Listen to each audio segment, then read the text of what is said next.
And Tommy, to answer your question, um, honestly, it seems like she's okay with you just unmuting and speaking. Would you prefer them to raise their hand before talking or no? I would prefer you just jump in because Yeah. I have just a little tiny laptop screen, and so it's going to be really hard for me to see everything that's going on. So did somebody want to jump in? I think he was just asking for Just clarification in for general. future. Okay. Yeah. Definitely just Yeah. jump in. No need to do the raise hand. Okay. Very good. So I'm Paula Droege. I'm a professor of philosophy. I study the philosophy of mind. My area is consciousness in particular. So I'm interested in how people think, and I'm interested in what makes a person conscious, and what might make technology conscious. We're going to talk a little bit about that later on. And in thinking about what it is to be conscious and what it is that the brain does to help us think and how that works, it's important to think about not just how our brain does that, but how our body does that, how our environment also shapes how our thought processes go, and how other people shape how our thought processes go. So that's one of the things I want to talk about in terms of thinking about thinking, and thinking about the future. Thinking about the way our thoughts are interdependent with each other and with our environment. So my first question for you guys is, how do you work when you do your tech work? Or do you do that for school or for fun? Do you do it mostly alone, or do you do it with other people?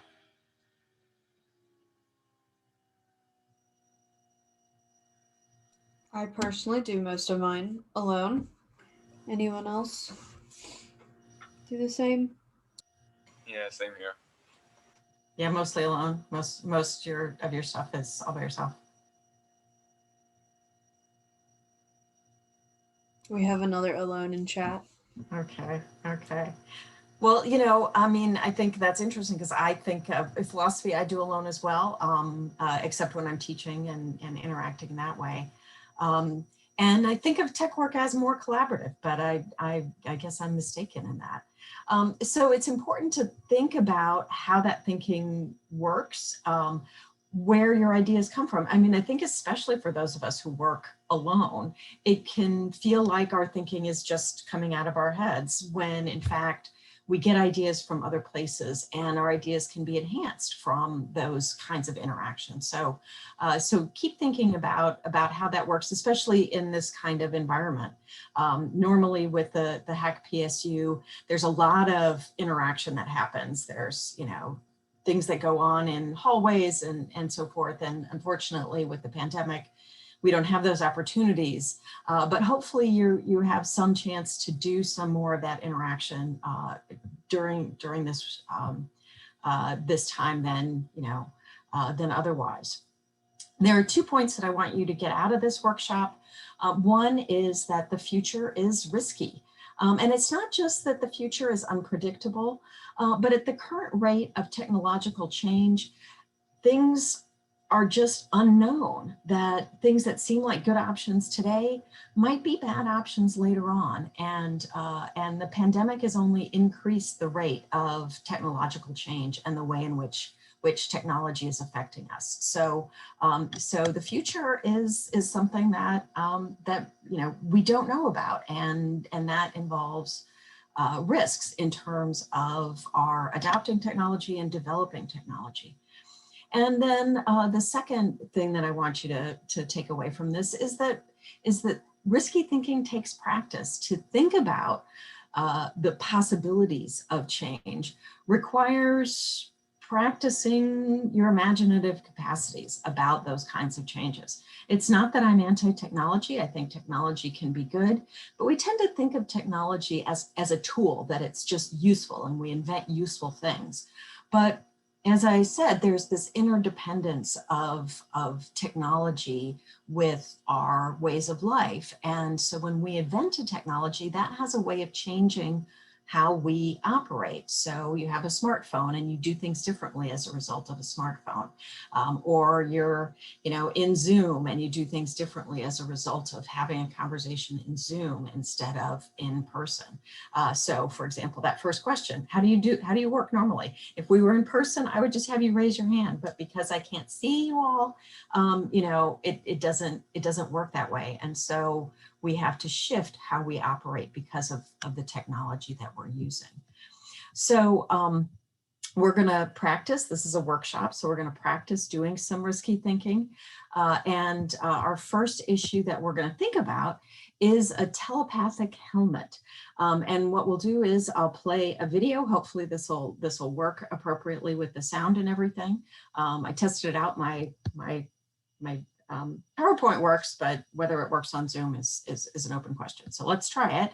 A short video, and then I'll break you up into breakout rooms, and we'll talk about the good and bad aspects of this potential development of technology.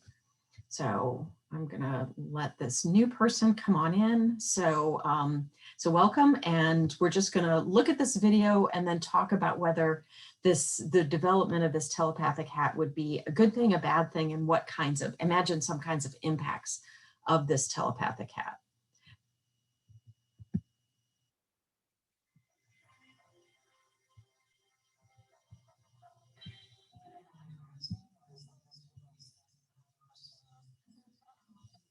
I don't think there's sound.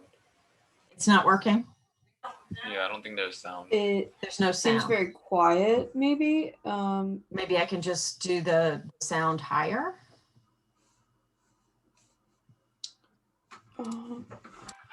Whoops, wait.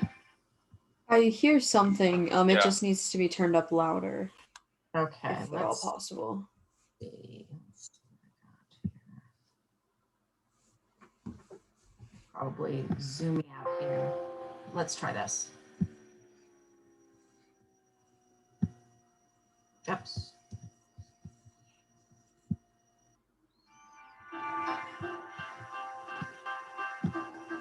Any better? When I had my brain tumor. Yes, we can hear it. And so I couldn't help but think, how do we up the resolution and make this into something small? What we figured out how to do is be able to focus light very precisely in your body using the next generation liquid crystal displays and camera tips are designed. It can be put into a skin cap or a bandage, or that's the using camera tips or your inside of the skin cap or the bandage.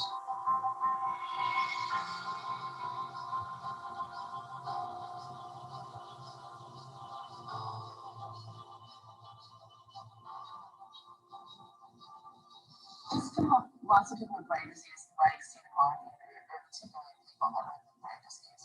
At some level, we're all kind of like Stephen Hawking. What if we don't finish up? What if we don't lose it? What if we don't share our emotional inner journeys or share your plans with people that have not shared it? We're going to all kinds of neurological issues. But I think it's inevitable we're going to have to face this because this changes everything. So, telepathic helmet, dump our thoughts out to one another directly. I've got questions for you to think about. It said that this was going to be out in 2020, and it looks like the MRI is out, but the telepathic aspect of it is not yet developed, which I think may be a good thing. Maybe it's a bad thing, So think about why a telepathic helmet might be good, why it might be bad, and think about who might be impacted, both good and bad. So I'll set you up into breakout rooms of about 3 people. Introduce yourselves and then think about these questions. If you have any questions for me, then just put those in the chat.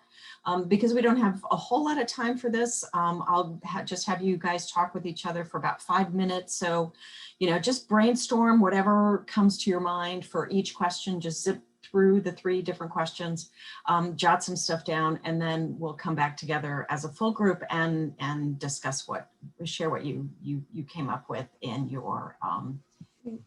Would you mind summarizing that video for us? So it was a little bit blurry and hard to catch all the words before we split off.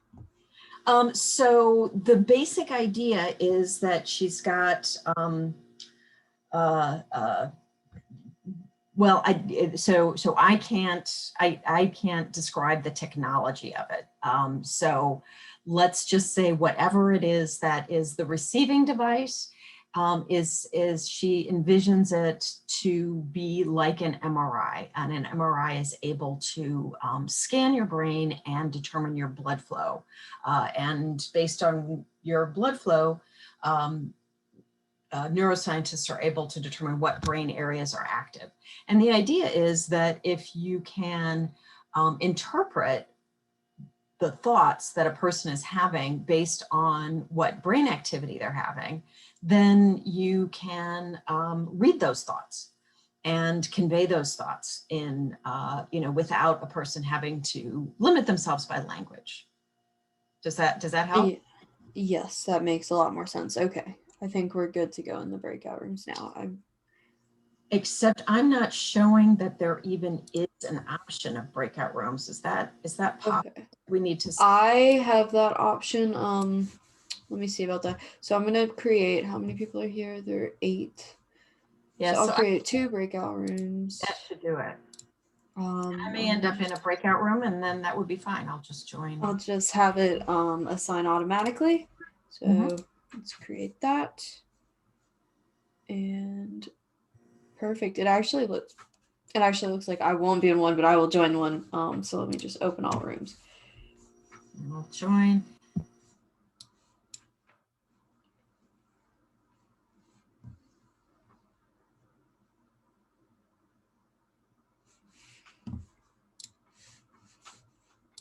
All right, guys, make sure to join the breakout rooms.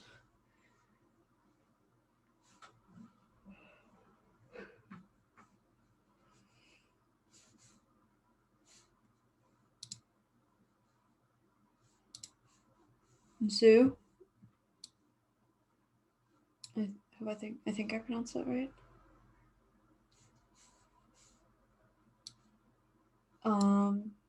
Make sure to join your breakout room, okay?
I cannot hear you. You are muted.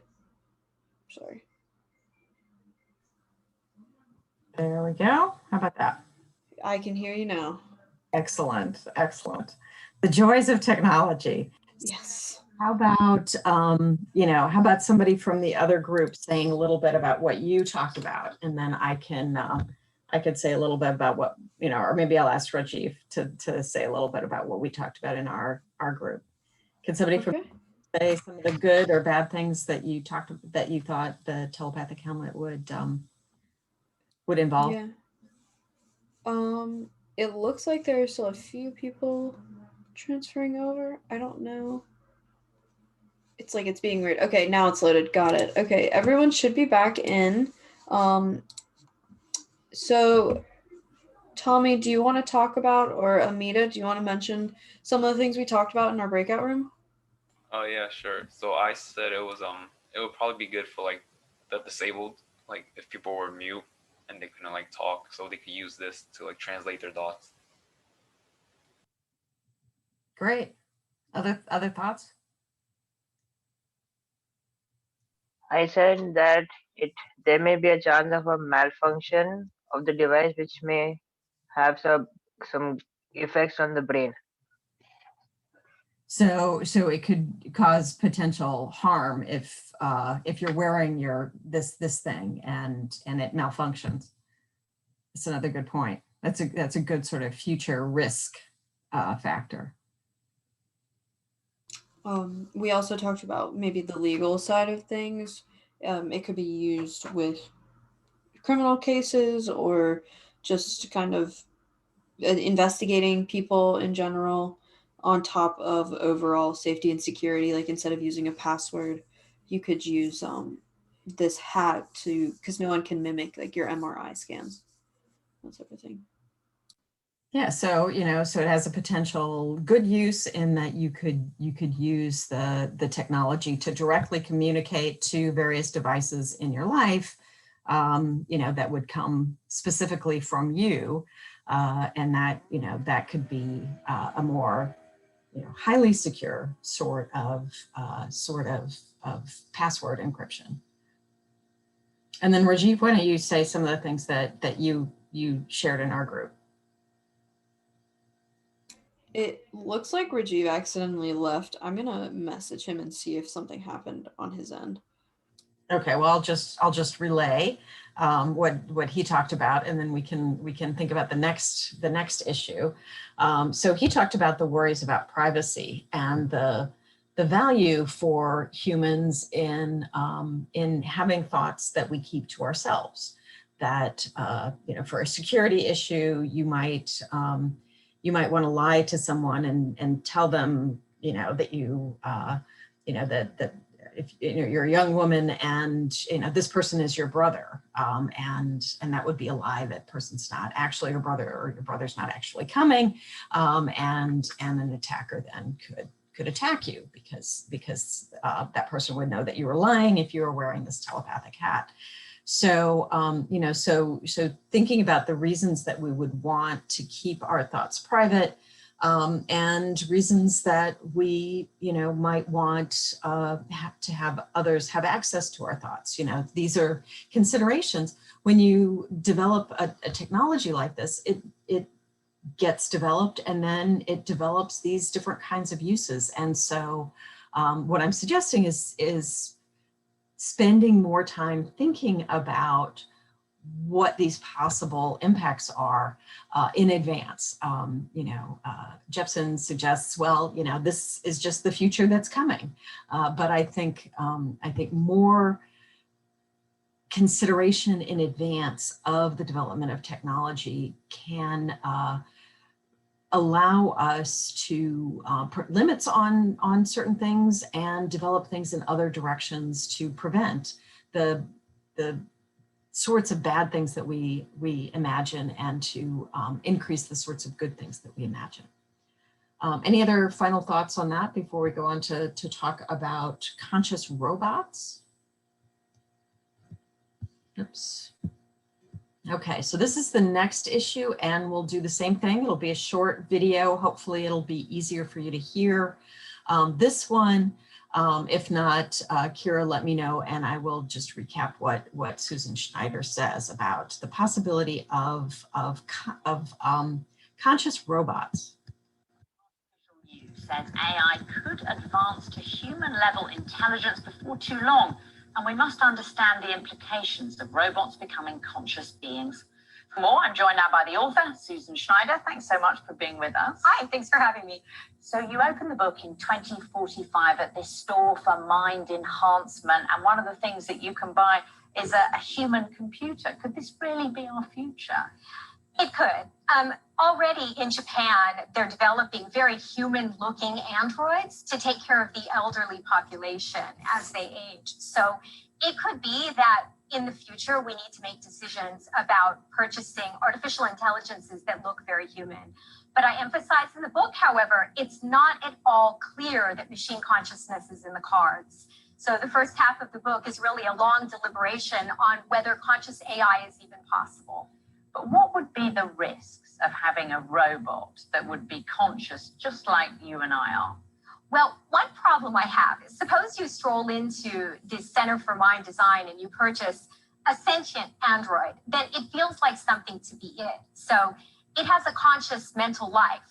That is to say that it is morally significant. It suffers and feels a range of emotions. So the implications are very severe. We would essentially be purchasing beings that are intelligent and conscious. So that would be akin to slavery.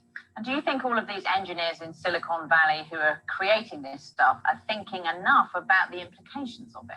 Well, I have to say that I believe that both artificial general intelligence, which is sophisticated domain general reasoning, and conscious AI are farther into the future than many people believe, luckily. But my view is that we need to hit the ground running by think quickly and as deeply as possible, thinking about various scenarios, including especially the philosophical and ethical implications of creating conscious machines. Okay, so, Schneider says that conscious robots are not likely very soon, but are possible. And so she's suggesting we think about whether that is good and what the implications of that will be. So here are some questions for you to think about. Why does Schneider think that this is a bad idea? And do you think it's a good idea or a bad idea? And how should we think about that? Thinking about the possibility of conscious robots.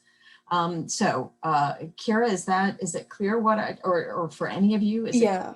questions are, and can you set us up into our groups, either the same ones or just different ones? Yes, I'm going to recreate again, automatically assigned, and the video was a lot clearer this time. I had no issues. All right, I'm going to open up all the rooms now so we can all get started. And just about 5 minutes. Okay, got it.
Okay, so I unmuted myself. I'm going to share screen again. You know, this is instructive for me to actually be in a breakout room. I teach with Zoom sometimes, mostly in person now, but I've done, I still do Zoom with some of my students, and I didn't realize they couldn't see the screen when they're in a breakout room. So that's a drawback. So let's start with the group that I was not in. What kinds of things did you guys talk about? Do you think conscious robots are a good idea, bad idea? We think that there were a lot of pros and cons to each of it. I feel like more than half our group were kind of on the side where it would be like not such a great idea, but then someone came forward and said that like examples of all the good ideas, so we were just kind of discussing that a little bit. So let's start with some of the bad ideas. Why did you think it might be bad? A few we were thinking of were possibly like taking jobs from others, but then the pro side of that would probably be more, it would kind of boom IT jobs and hire more for that. Mm-hmm. More bad ideas, probably just like getting out of control, security reasons. Those are just a few we thought of. Yeah, we came up with some of those in our group as well. And so, you know, from our group, does anybody want to share some of the stuff that we talked about?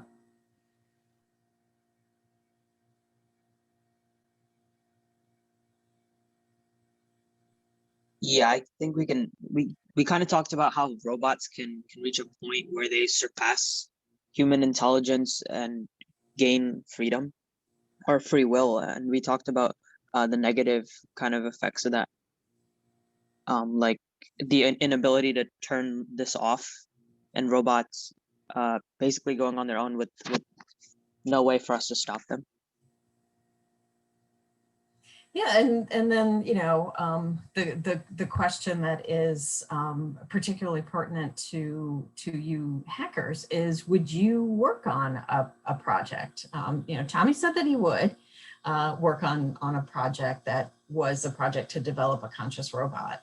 You know, based on you know, just the first thoughts that we've had talking about this now. You know, what do you guys think? Would you want to work on a project to develop a conscious robot, or do you think that would be bad and you would be like, no, I really don't think that we should do this?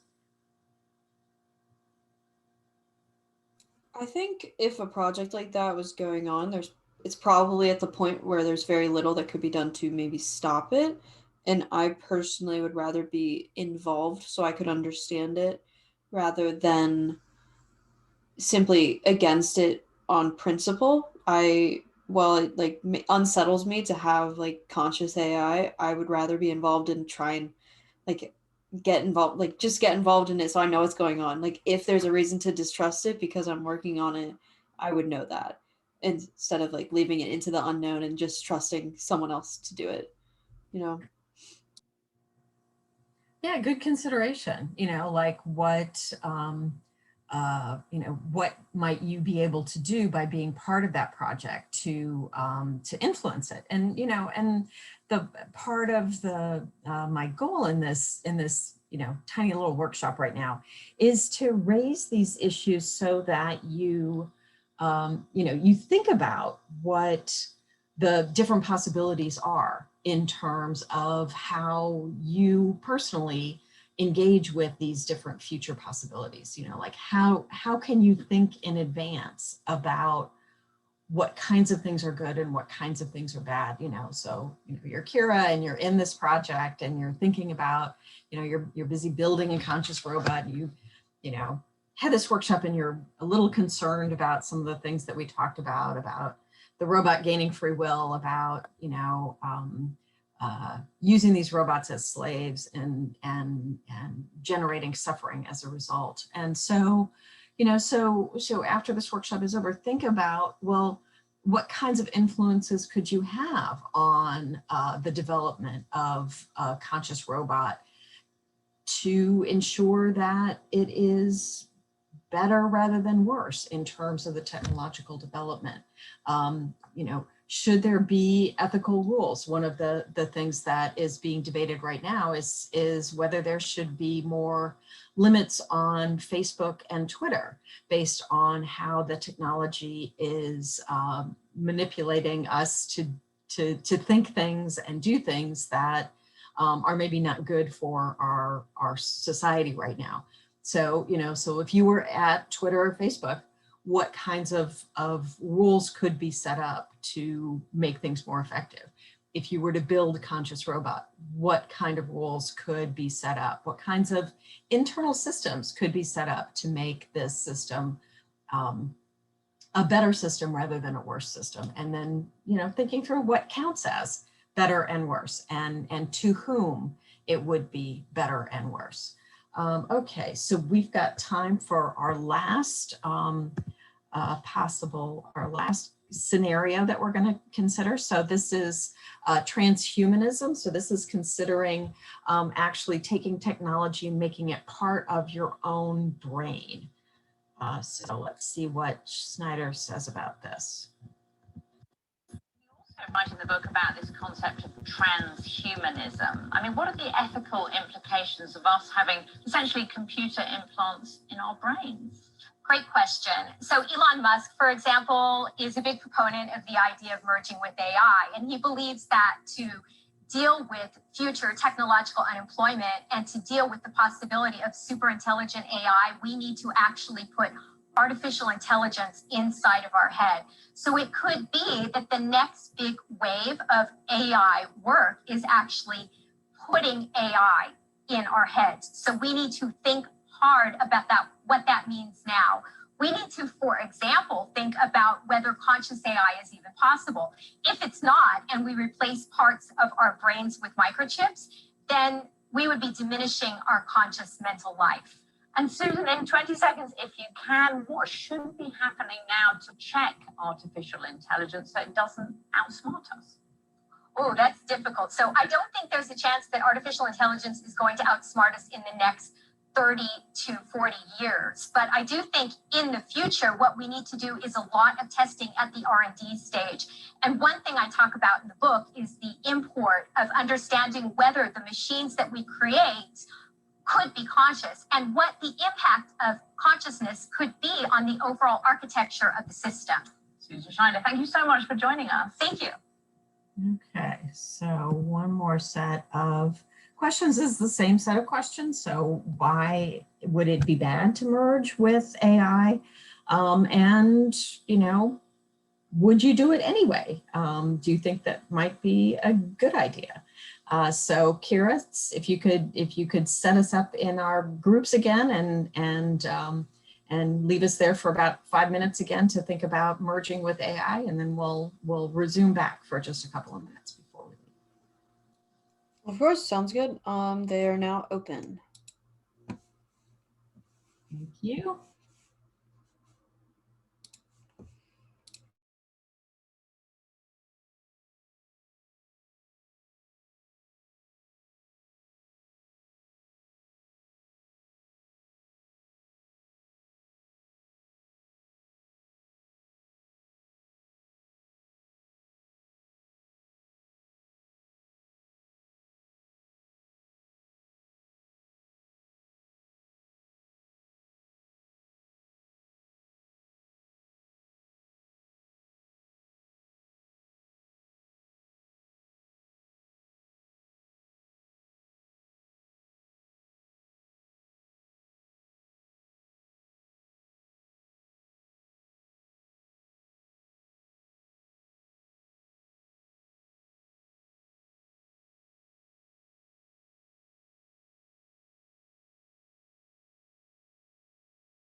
Sorry I Okay. brought us back so quick, but I was worried about the time and I definitely wanted to give us a chance to talk about this.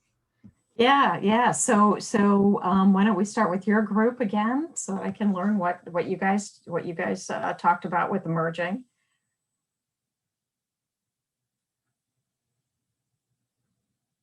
Anybody?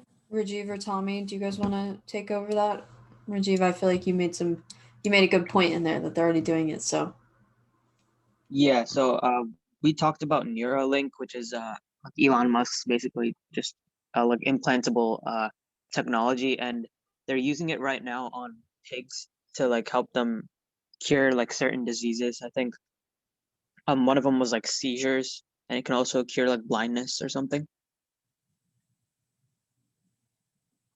Yeah, and we talked about cochlear implants for for helping your hearing, for people who are hard of hearing. That can help. So, so something like that where you can correct a deficit seems like a much more reasonable sort of way to use the AI. But so other considerations that you had about good or bad? one consideration that we had was like the reason for doing it in the first place, it seems like, is to counteract or get to the level of AI. So then it's like, why are we trying to do that? And why are we making something that we feel we have to compete with and be better than still? Um, so that was something that I was thinking about as to like, what's the whole point of this? Why would we make something that we have to compete with? Right.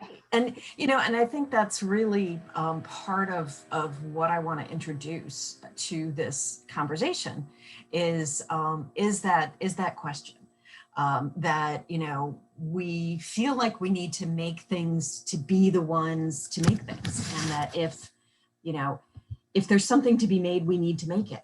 And it's worth raising that question. Why? Why do we need to make more stuff? What is the value of the technology that we're developing? And how can we think of technology in a way that it is more useful rather than a competitor, or creating problems for ourselves? Isabella and Amita, what are some of the things that you said in our group? I said that I was kind of against it. I mean, it's good to hear other people's thoughts on it, which definitely like makes me kind of understand more. But I just kind of thought it was unlikely that in the future it would be something that like everyone would agree to if it happened to be like rewiring the brain and everything like that. But I think something like the cochlear implant makes sense, because that obviously like helps someone with something they're not able to do. So I think to like an extent I agree, but I think if it's something more advanced, it kind of gets blurry for me. But it's nice to hear everyone's ideas. Nita or Taher, do you want to add anything, or are you good? As I said was that in the interview she had said that there's a chance that a life will be reduced when you remove some part of the brain. So I thought that what's the use of reducing our life for something which is not sure will it happen or no. Yeah, worries about how it would work are I think quite significant, and that's one of the things that Schneider mentions is we don't know what consciousness is at this point, and so to add technology to your brain is risky in that way, and so it's worth thinking about whether this would be simply something that would be good for us, or whether there would be some downsides. So I'm going to wrap up. You guys have been terrific. Just remind you of these two basic points. The future is risky. There are these potentials that are out there. People are working on this technology and thinking about this technology, and there are potential downsides to that, potential upsides to that. And we need to practice. We need to think through these issues before we get to them. It can be very easy to just look at one technological problem after the next and not look ever at the big picture about where the technology is going. How is it affecting us? Is this a good thing? Is this a bad thing? How can we shape technology to be more useful rather than less useful? And that, that practice is what we do in philosophy. So here's some video resources, some podcasts. Do more thinking, ask these questions to yourself. There's lots of material out there. Think about taking a philosophy class, and just generally keep thinking and keep talking to one another about how technology works for you and how it could work for you, and as opposed to less. Vsauce, yes, it's excellent. And I can stick around for a minute if anybody has any questions or anything after this. And I wish you all the best for your Hack PSU workshops that you continue doing, and for all the hacking that you continue doing in your life. So thanks for showing up. You've been terrific. Thank you for this. I know I had a lot of fun. I'm going to go ahead and stop the recording.